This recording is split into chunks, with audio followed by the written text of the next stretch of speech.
Hi, everyone. Welcome to our fabulous interview series where we interview creatives who are helping other creatives. I'm Beth Barany, your co-host, along here with Gala Russ, and I'm an award-winning science fiction and fantasy novelist and book coach who helps creative writers build profitable, sustainable businesses serving other creatives so they can share their expertise with confidence while making a living doing what they love. So I just want to say welcome to Nikki, and we're going to interview you in a moment. And Gala, why don't you introduce yourself, my co-host? And yeah, So tell glad us. to be here. Thank you, Beth. I'm Gala Russ, and I'm an author of romance novels, almost 10 novels right now. And I coach writers through finishing their first drafts and building their publishing businesses, usually indie publishing businesses, without all the confusion and stress that I faced when I started my own journey. Great. Oh, I'm so glad. And we're kicking our interview series off with you, Nikki. Can you say a little bit about who you are, and then we'll dive into our questions? Sure. Yeah, so my name's Nicky Blewitt. I am a middle grade fantasy author, and I write non-fiction as well, and some sci-fi, like your good self. I also run the Book Marketer, which is a indie author support community to help new authors navigate online book promotion, and that could range from interacting with influencers right through to setting up Amazon ads, Facebook ads, that kind of thing. Oh, so wonderful. Oh, that's so needed. Beautiful. Yeah, Oh, yeah. that's great. Gala, do you want to take the first question? Yes, the first question we have for you is what inspired you to begin offering your services and to begin supporting the writers? Where did that come from? Yeah, so I've been writing for probably about 10 years, self-published. I've self-published nearly 20 books now, in a variety of genres. And my background before I started writing was I was 20 years as a social worker in a mental health team. And I found the transition. When I left social work, I left because I was very close to burnout and decided I had to for my own well-being. And so I kind of enjoyed the sort of solitary routine of writing. But after about 5 years of just staring at a computer screen all day long, the novelty I found wore off a little bit.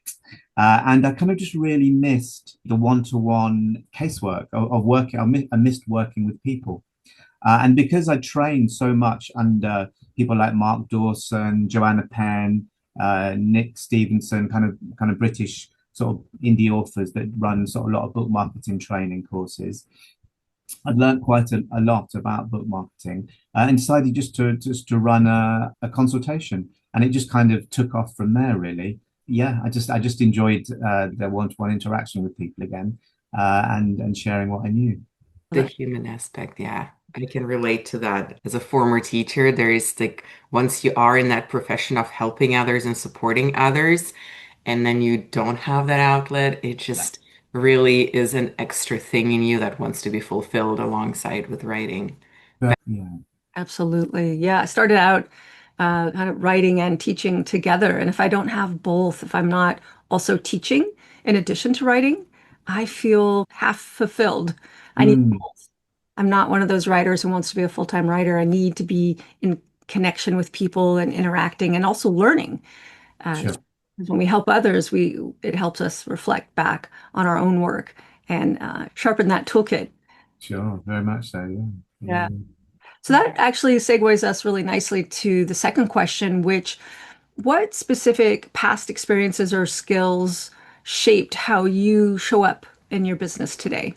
Yeah. So the skill or the value base of being a social worker is very much around empowering, trying to encourage autonomy and empower people. And so that those kind of values are kind of very, very close to my heart, as well as before I was a social worker, I played in a very dodgy punk band for about 5 years back in the 80s. Basically, I'm a massive Cure fan and I wanted to be the next Robert Smith, except I didn't quite have his talent. And so But so we had this creative enterprise playing in the band. And what we found, as did a lot of writers at the time, was there was this kind of ceiling that we would hit. We wouldn't even, so we were playing really, really big gigs to like 1,000 people, but we couldn't get anyone from the record company to come out and see us. And we would try and get appointments to get into to see the record company. We'd give them our demo tapes, and we presume they go straight in the bin. And so we were always kind of met with this kind of glass ceiling, very similar to what a lot of authors experience, or especially prior to self-publishing. So that's the ability for people to self-publish now and kind of bypass those gatekeepers is a great passion of mine. The fact that you can create what you want, you're responsible for it, and ultimately it's the readers that tell us whether our books are any good, you know. And so yeah, so it was that kind of passion that got me going, and the ability to give people a skill base that they can then go on and have autonomy and take control of their author platform is to give people the skills to do that. And that there's nothing makes me happier than seeing people maybe like a year after I've started working with them, and they're flying. You know, they've got their next book out, they've planned their next book launch, they're cracking on with Facebook ads and Amazon ads. They're starting to make some good relationship with influencers. You know, they've got some great sort of content marketing articles out there that's getting some traffic to their books, and they're starting to thrive as an author, you know. And that for me is a source of joy. That's so wonderful. I love what you're saying about empowerment and autonomy, because there's nothing that makes me so happy as to find a book. Doesn't matter if it's indie author, traditional publishing, and the fact that the author took some effort to get that book in front of my eyeballs through some kind of advertising or cross promotion or something, you know, and so I'm so glad that you're in that space. I know that when both Gala and I are indie, you know, we struggle. I've struggled with that in the past. So it's so wonderful. What a fabulous service that you provide. I really love that. And I just have to say the punk rock background, just it lends also, I'm just real curious, is there something about that attitude of being a punk rocker that lends itself to your passion of supporting the indie authors, you know, sort of this rebellious nature of your. Yeah, and definitely the sort of the anarchy aspect of it. But yeah, it's simply the ability to be self-governing, to be able to take control, and to have responsibility, and the feel-good factor that brings, and the kind of self-esteem that brings, you know, and the fact that I'm not beholden to anyone, some person in an office somewhere that I can't even see, that has control over me, that I don't even meet, you know. Like the record companies and the old traditionally published model can be a bit like that. And so yeah, it does very much so. Yeah, yeah, it is a sort of a guiding force in my life. I love it. Yeah.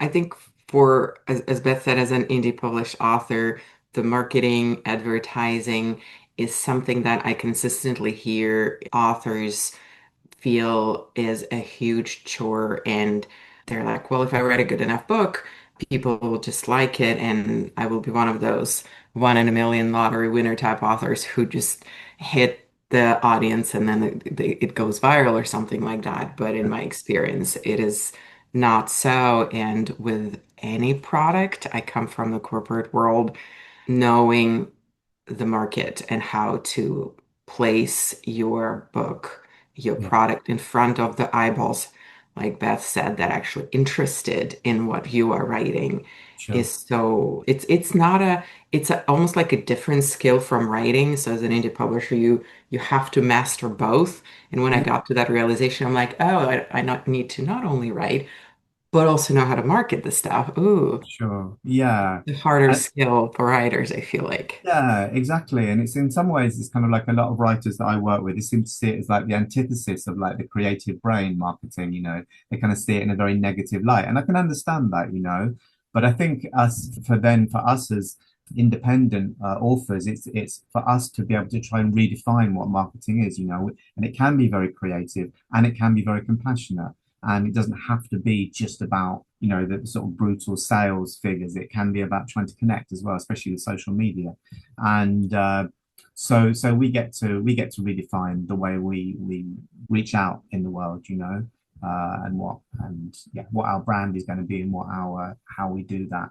I think is really important, basically. That's wonderful. Really underscores the autonomy and responsibility, and also there's a joy in that I think independent, creatives can relate. If we're sitting down to write our stories and that comes from ourself, then that same urge that directs us in our own storytelling, I think is the same urge that we can pay attention to when it comes to marketing and Mm. really, like you're saying, and tailor it to our values, our likes, our skills, and yeah, I'm very much an advocate for this, and I teach also a class called Heart-Centered Marketing for fiction writers to really Okay, help right. them, yeah, get down to the core values and really come from there to start to determine strategy and tactics. I'm really passionate about that because I have to listen to my own heart when I write my creative stories. And if I'm not doing that, then obviously I can't be an authentic storyteller,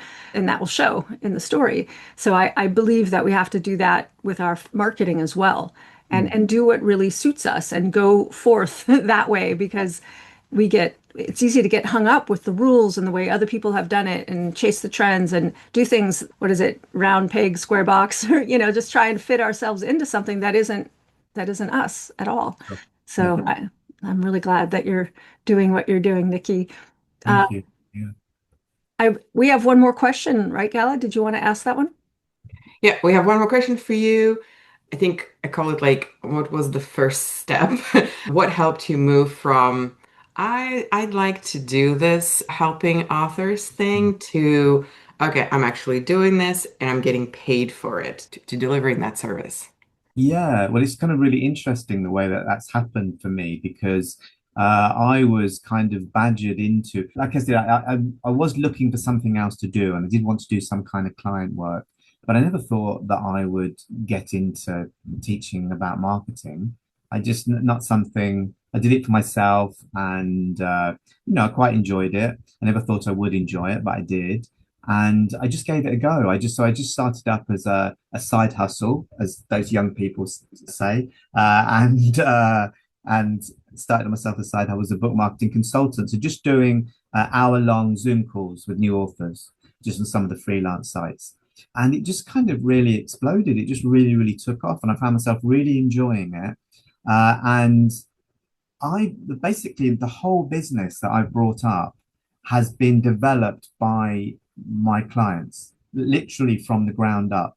So I started just doing a casual half an hour or an hour consultation, and that was all I was going to do. And then it would be like, oh, Nikki, can you help me plan my launch? Or can you help me with this outreach campaign for influencers? How can I find influencers for my genre?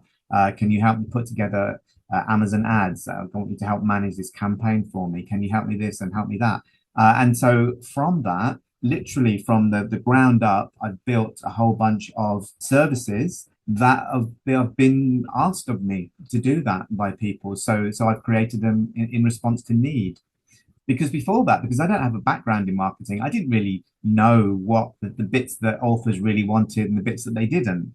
And I thought it would be enough for me just to tell them. But for a lot of people, especially older authors that maybe don't have the tech skills that some of the younger authors do, or if it's a one-off book project for someone, or they're very busy, I work with quite a few businessmen and women in this space where they just haven't got the time to learn all the marketing, and they've only got one book, so they want someone to do it for them. So yeah, so it just took off these services, and literally I've been guided by them every step of the way, right through to starting up the book marketer, the website, getting other authors that I know that also skills to authors. Like my best friend Simon, he's part of it, and he's a sci-fi author and he's an editor, and to get these guys involved and create the whole thing. It just started off as a consultation, and I was kind of pulled along until where I am now. But with absolute no complaints, because I absolutely really really enjoy it, and I really like it. I just never envisaged it. It wasn't a plan that I had. I was just responding to a need.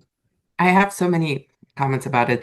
One question, then if you can follow up, like what was the very first, did you like place an ad somewhere or how much did you have? Because I think that a lot of people that we talk to who want to do this but are hesitant, they're like, well, I have to have my website up and I don't have like a profile picture and I need a perfect bio. And then, well, I'm not 100% sure what I want to do because I think I might be able to do this. Like when you like literally like got your very first client, where were you? And I love, love, love that discovery process that the Yeah, clients kind of show you what you're capable of and help you narrow down as you are delivering a service that you yeah. don't have to have it all figured out when you do your first service. So if you No. could talk a little bit more about that. Yeah, yeah. So what I would say is join two or three freelance sites, Fiverr, pay by the hour. There's loads of freelance sites you can join. And what I did, partly because I just wanted to try out my consultation service, I priced it really low. So I think I did an hour just for $10 just to get started. And I've got surprisingly loads of bookings because it was so cheap. And then the reviews I started to get back were really good.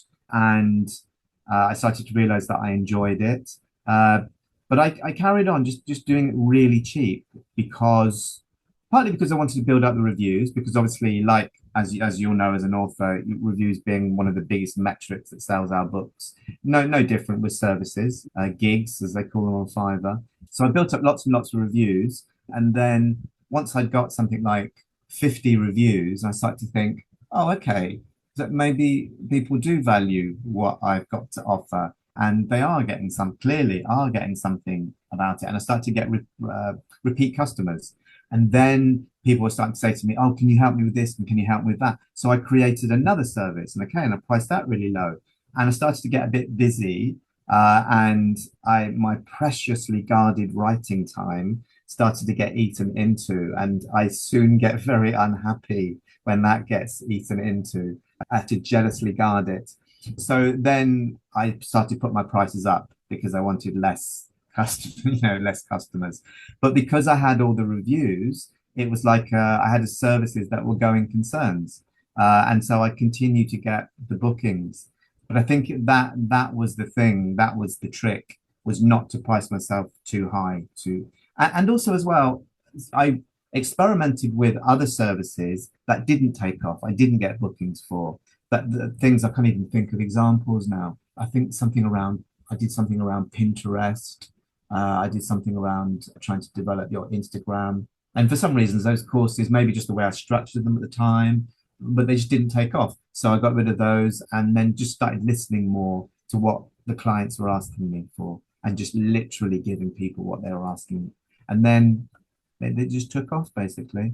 And I just got, yeah, now I just get regular kind of referrals coming to me and repeat customers. And yeah, and what's happening in writers serving writers is really good. I haven't been part of the group that long, but I think it's fantastic their setup, and the fact that there are kind of affiliate and referral swaps, these kinds of ways of people supporting each other, which is great. And that's one of the passionate things about the indie author community, is that there's this thing that a rising tide lifts all boats, and I love that, the fact that we can all support one another and that we're not in direct competition. There's enough work for us all to go around, and let's have a community and be supportive of one another rather than suspicious and in conflict.